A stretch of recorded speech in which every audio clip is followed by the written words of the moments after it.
नमस्कार दोस्तों, स्वागत है आप सबका हमारे YouTube channel GK GS and maths पर। दोस्तों, जैसा कि हम अक्षांश एवं देशांतर रेखाओं की बात कर रहे हैं, तो अक्षांश और देशांतर रेखाएं क्या होती हैं, इसके बारे में आज विस्तार से जानेंगे।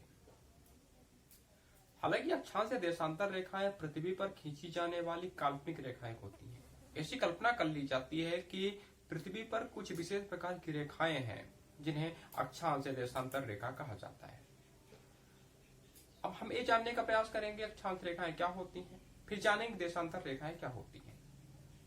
दोस्तों, अक्षांश रेखाएं ऐसी रेखाएं होती हैं जो पृथ्वी पर पूरब से पश्चिम की ओर खींची जाती हैं। यानी पृथ्वी पर पूरब से पश्चिम की ओर खींची जाने वाली काल्पनिक रेखाओं को अक्षांश रेखा कहा जाता है।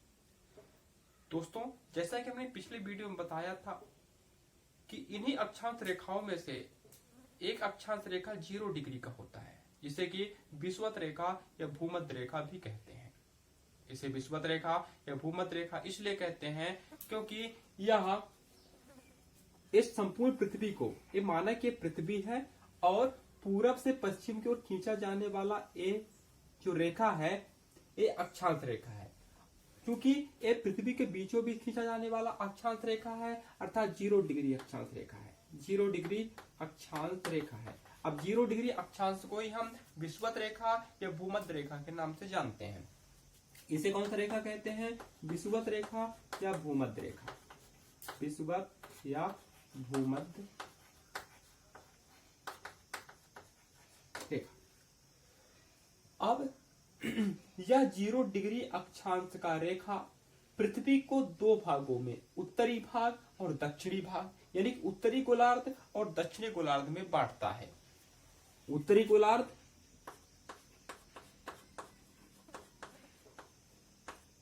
और दक्षिणी गोलार्ध,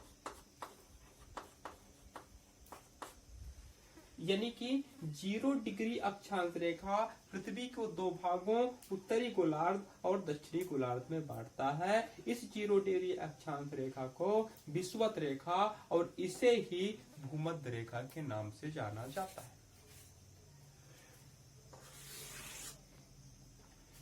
अब 0 डिग्री अक्षांश के दक्षिण में कुछ अक्षांश रेखाएं होती हैं और 0 डिग्री अक्षांश के उत्तर में, यानी उत्तरी गोलार्ध में भी अक्षांश रेखाएं होती हैं। और प्रत्येक अक्षांश रेखा के बीच 1 डिग्री का अंतर होता है। कितने डिग्री का? 1 डिग्री का। माना कि ये क्या है? ये 0 डिग्री अक्षांश रेखा है। 0 डिग्री अक्षांश रेखा है।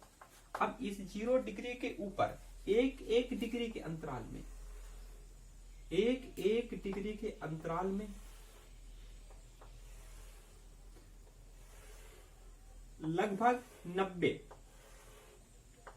अक्षांश रेखाएं उत्तरी गोलार्ध में और 90 अक्षांश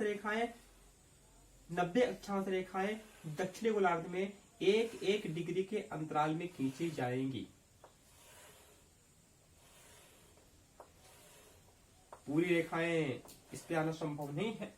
तो ऐसा मान लिया जाए कि 0 डिग्री अक्षांश के दक्षिण में लगभग 90 अक्षांश रेखाएं हैं और 0 डिग्री अक्षांश के उत्तर में भी लगभग 90 अक्षांश रेखाएं हैं। 90 के रूप में मतलब यहाँ एक अक्षांश रेखा है और यहाँ भी 90 अक्षांश रेखा है, यानी कि 90 डिग्री उत्तरी अक्षांश रेखा है, उत्तरी अक्षांश रेखा है और ये 90 डिग्री दक्षिणी अक्षांश रेखा है। अब देखिए, अक्षांश रेखा या विषुवत रेखा या भूमध्य रेखा के उत्तर में 23.5 डिग्री उत्तरी अक्षांश को कर्क रेखा के नाम से जाना जाता है। 23.5 डिग्री उत्तरी अक्षांश को क्या कहते हैं?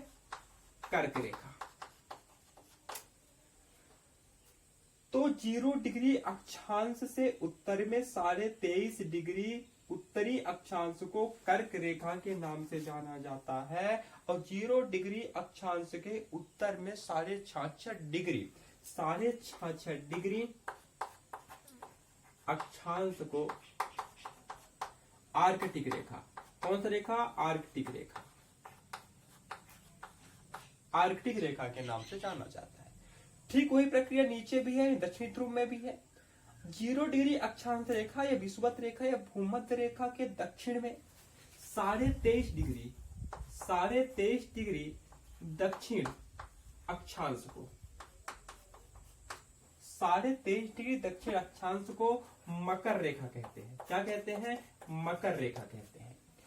तो 0 डिग्री अक्षांश से दक्षिण में 23.5 डिग्री दक्षिण अक्षांश को मकर रेखा के नाम से जाना जाता है, और 0 डिग्री अक्षांश के दक्षिण में 66.5 डिग्री दक्षिण अक्षांश को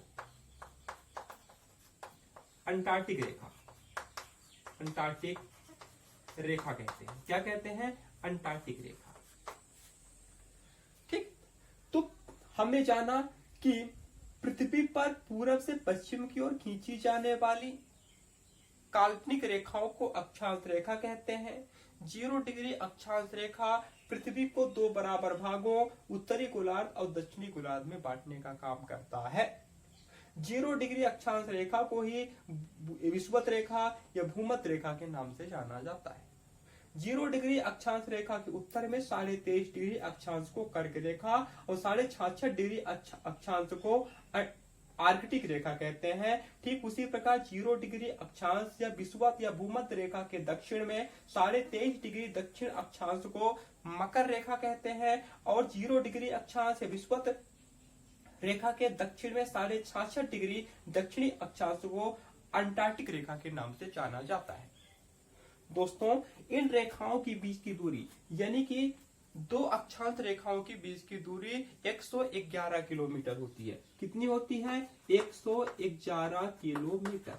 2 अक्षांश रेखाओं के बीच की दूरी कितनी होती है? 111 किलोमीटर। ठीक है, अब ये तो हो गया अक्षांश रेखा।